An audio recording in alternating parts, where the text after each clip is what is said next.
The targets for senior leadership and team operations are 15%. That's based on the national demographic. The targets for coaching is 25%. For female coaches, it's 30%. For female coaches inside women's clubs, it's 50%.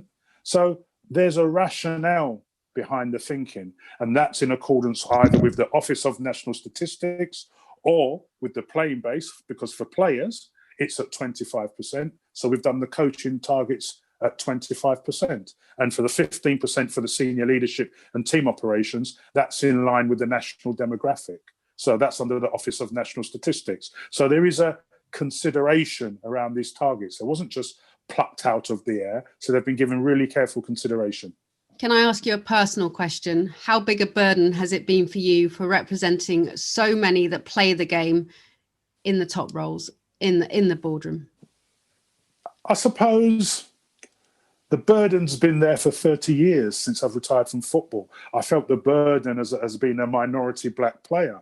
I felt a burden when you're having all those levels of racial abuse, bananas thrown at you, monkey chanting and booing, and don't think I ever thought like Eric Cantona did. You know, those thoughts run through your mind. You know, I felt the burden when I've seen family, friends come and watch me play and get that reprehensible, repugnant verbal abuse, you know, back in the 80s and the 90s. But you have to keep going. You have to keep pushing.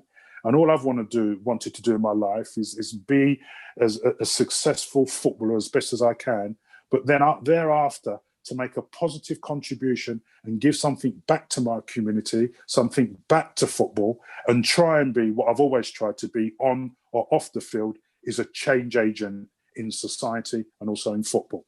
There's only one thing that you really want, is equal opportunities, equality of opportunity. So then if you apply for a job, you know you're going to get a fair hearing. It's based on meritocracy, not tokenism, because ultimately within the code, all the coaches have to meet the criteria and be qualified. So it was two determining factors. Raheem Sterling, when he looks up, he doesn't see people that look like him. So that captures the senior leadership. And also a wonderful individual, Jermaine Defoe, when he said at the end of his career, he says, I'm retiring imminently, and I'm not sure if it's worth getting my qualifications because I don't think I'm going to get a job.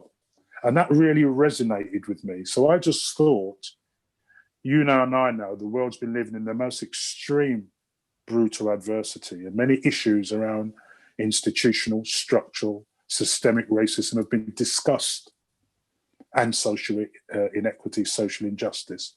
And it's raised that conversations again, what's been going on in the United Kingdom about the issues of race, discrimination, prejudice and inequality. And so many people have spoken out, rightly so. And I think that fueled me. That was my seminal moment to say, I want to go the next step.